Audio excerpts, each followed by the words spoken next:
circuit RL parallèle. On considère le montage suivant. L'interrupteur K étant initialement ouvert, on le ferme à un instant choisi comme origine du temps t égale à 0. 1. Déterminer la valeur de l'intensité IL du courant circulant dans la bobine de résistance négligeable et la valeur de la tension U au moment où l'on ferme l'interrupteur K.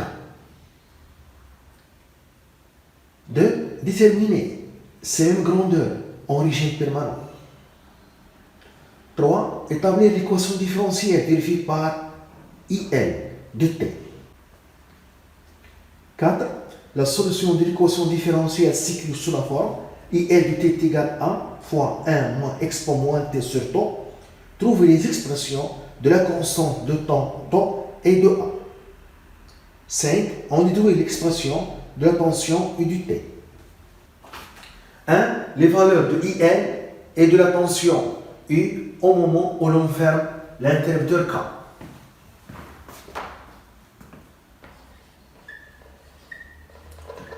Les valeurs de IL et de la tension U au moment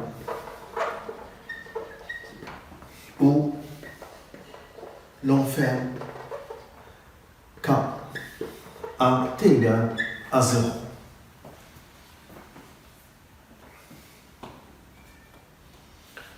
Le schéma du circuit générateur de tension qui fournit une tension constante de force électromotrice E, l'interrupteur K, une résistance petit r, une résistance grand R et la bobine d'inductance L et de résistance interne négligeable.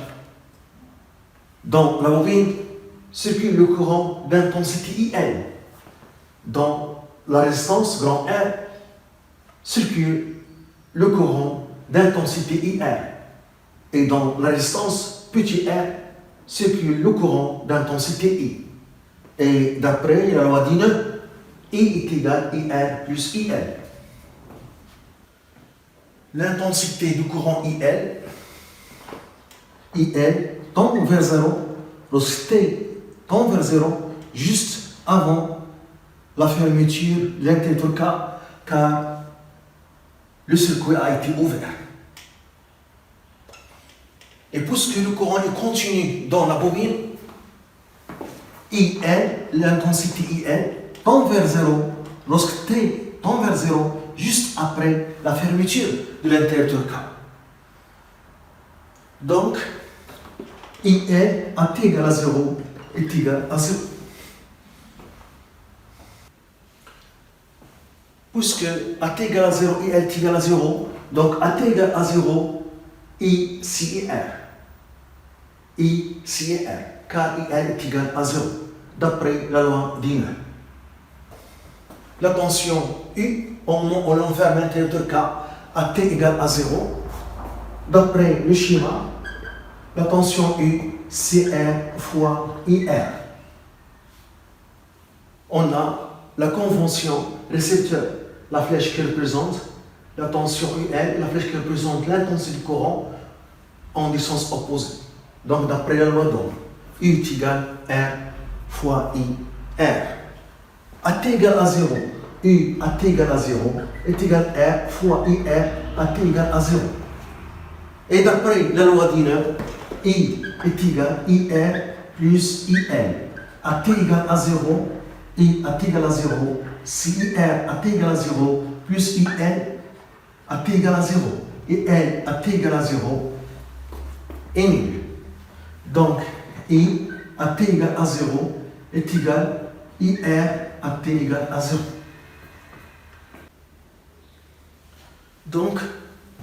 Donc U à T égale à 0 est égal à R fois I à T égale à 0. On cherche l'intensité I à T égale à 0 en appliquant la loi de difficulté de tension. Donc on a la tension E est égale à la tension UR plus la tension U. UR plus U. E est égal à la tension UR on applique la loi d'Ohm. J'ai ici la convention récepteur. Les deux flèches ont du sens opposé. Donc, c'est petit r fois I plus U. À t égale à 0, E est égal à R fois I à t égale à 0 plus U à t égale à 0. Et U à t égale à 0, c'est R fois I à t égale à 0. Donc, E est égal à petit r, I est égal à 0 plus grand R fois I à t égale à 0. Donc, E est égal à grand R plus petit r fois I à t égale à 0. Donc, I à t égale à 0, c'est E sur grand R plus petit r.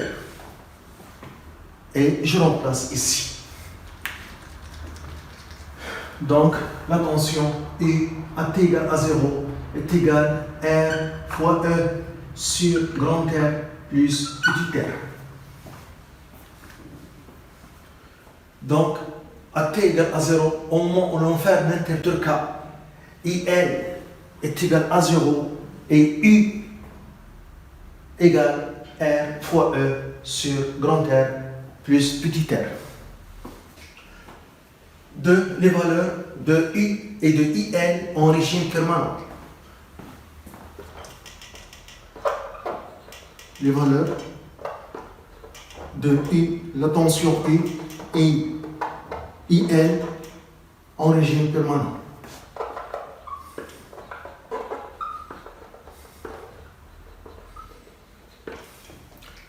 On a la tension U en convention récepteur CL DI L sur DT. En régime permanent, IL est égal à I0 est égal à une constante. Donc, DIL sur DT est égal à 0. Donc, en régime permanent, la tension U est égale à 0. On cherche l'intensité IL en régime permanent. On a d'abord la tension U. C'est la tension en bord de la résistance aussi. Donc, on a la bobine et la résistance R en parallèle. Donc, la même tension existe à leur bord. Donc, la tension U est égale à la tension UR est égale à la tension UR est égale à R fois IR. En régime permanent, U est égal à 0. Donc, IR est égal à 0. Donc, IR est égal à 0. Donc, puisque IR est égal à 0, donc I c'est IL. I c'est IL. Car IR est égal à 0 en régime permanent. D'après la loi d'Ineur. Donc, on a d'après la loi d'Ineur, I est égal à R plus IL. IR est égal à 0. Donc, I est égal à IL. Et on applique la loi dans des divisions de tension. Donc, E est égal à U R plus la tension U, qui est égal à 0. Qui est égal à 0. Donc, E est égal à UR, qui est égal à petit r fois I. I qui est IL. Donc, E est égal à R fois IL. Donc, IL en régime permanent, c'est E sur R. 3. L'équation différentielle vérifiée par l'intensité IL. L'équation différentielle.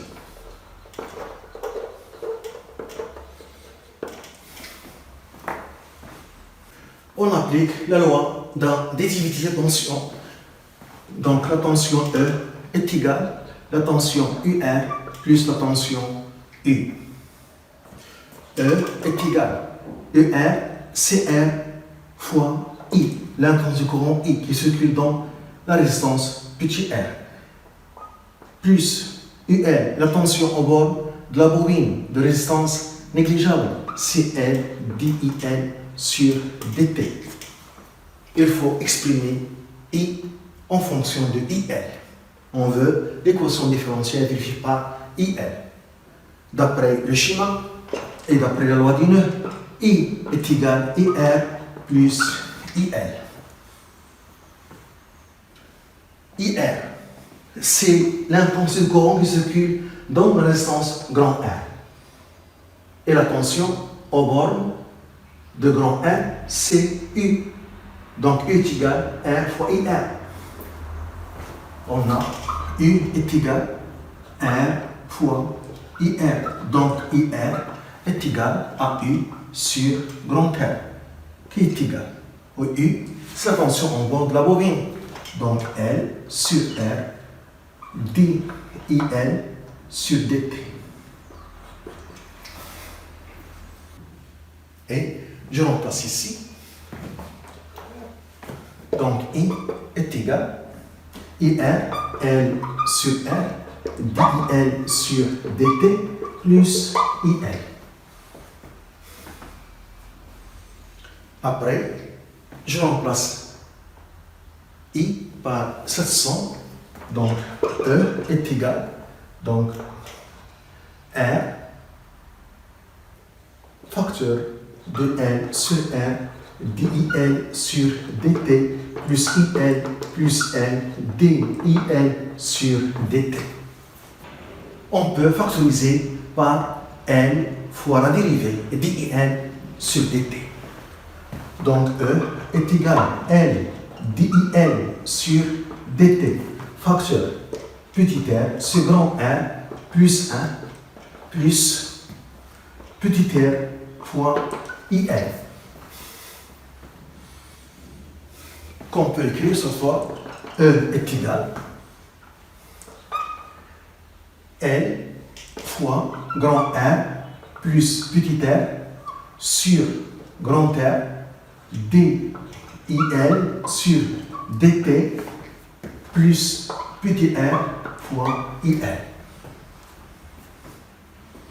On écrit cette équation différentielle sous forme canonique. Donc je dois commencer par DIL sur DT. Donc je dois multiplier deux membres pour faire apparaître DIL sur DT en commençant par DIL sur DT. Dans la forme canonique, je dois multiplier deux membres par l'inverse de ce facteur qui est R sur L fois grand R plus petit r. Donc DIL sur DT plus petit r fois grand R sur L fois petit r plus grand R fois IL est égal à E fois R sur L fois grand R plus petit r. C'est l'équation différentielle sous forme canonique. C'est l'équation différentielle sous forme canonique. 4. Les constantes τ et A.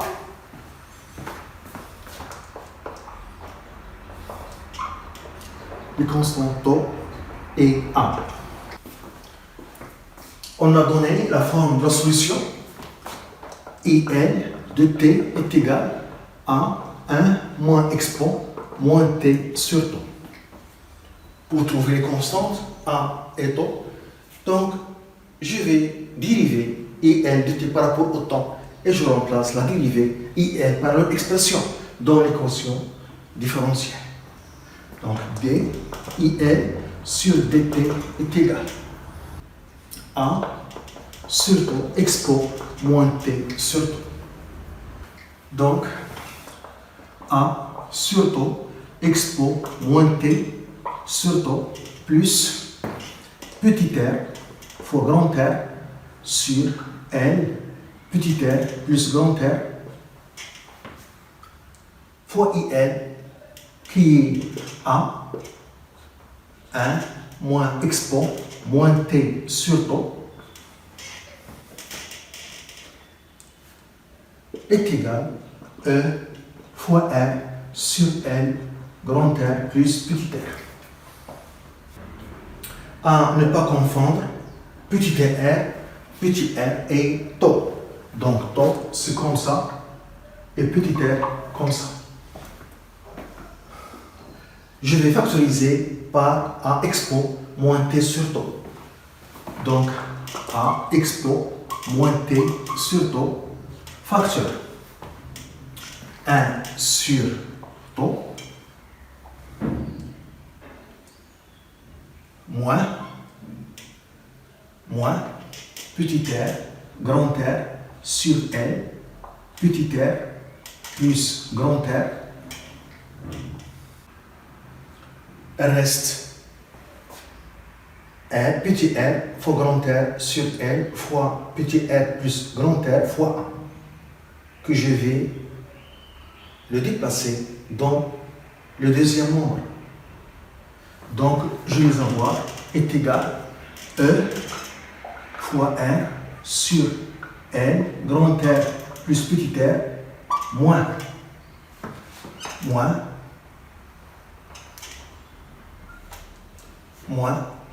petit r fois grand R fois A sur L, grand R plus petit r. On constate dans cette équation que le deuxième membre, il y a des constantes. Donc le deuxième membre est constant. Le premier membre est le temps qui varie et l'instant 0, l'instant 1 seconde, 2 secondes, 3 secondes. On peut avoir une équation de cette façon. Le deuxième membre constant et le premier membre variable en fonction du temps. Donc c'est pourquoi on dit que pour que cette équation soit vérifiée à chaque instant, il faut que le deuxième nombre soit égal à 0 et ce qui est entre parenthèses égal à 0 pour avoir 0 égale 0. Donc, pour que cette équation soit vérifiée à chaque instant, on doit avoir ce qui est entre parenthèses égal à 0 et le deuxième membre est égal à 0. Donc 1 sur taux moins petit r fois grand R sur L fois petit r plus grand R est égal à 0 et le deuxième membre est égal à 0. E fois R sur L petit r plus grand R moins petit r fois grand R fois A sur L grand R plus petit r est égal à 0. À partir de ces deux équations, on détermine la constante de temps τ et la constante A. Ce qui donne 1 sur τ est égal à petit r fois grand R sur N fois petit r plus grand R. Et ici, on peut factoriser par grand R sur L fois la somme. Et on aura E moins petit r fois A est égal à 0. Donc, τ, la constante de temps, τ est égal à L fois la somme petit r sur grand R sur petit r fois grand R. Et la constante A est égale à E sur petit r. Ce sont les constantes demandées, τ et A. Donc la solution s'écrit I L de t est égal à qui est E sur petit r fois 1 moins exponent moins t sur τ avec τ est égal à R fois la somme petit r plus grand R sur le produit petit r fois grand R. 5. L'expression de la tension U du T. L'expression de U du T. U du T, c'est la tension au bord de la bobine. Donc U est égal à L DIL sur DT. On a l'expression du EL en fonction de temps, c'est E sur petit r 1 moins expo moins t sur temps. Donc d IL sur dt est égal à E sur petit r fois taux expo moins t sur taux. Et je remplace ici. Donc la tension U du T au bord de la bobine, qui est la même au bord de la résistance R, est égale à L fois E sur petit r fois taux expo moins T sur taux. On remplace taux par son expression et on trouve U du T est égal donc L fois E sur petit r, taux CL fois la somme petit r sur grand R sur petit r fois grand R expo moins T sur taux. Donc U du T est égal, on simplifie par L par petit r, donc c'est E fois R sur petit r plus grand R fois expo moins T sur taux. C'est l'expression, la tension en bord de bobine, qui est la même au bord de la résistance grand R, car la bobine et la résistance grand R sont montées en parallèle. On vérifie les valeurs qu'on a pour la première question et la deuxième question. Vérification.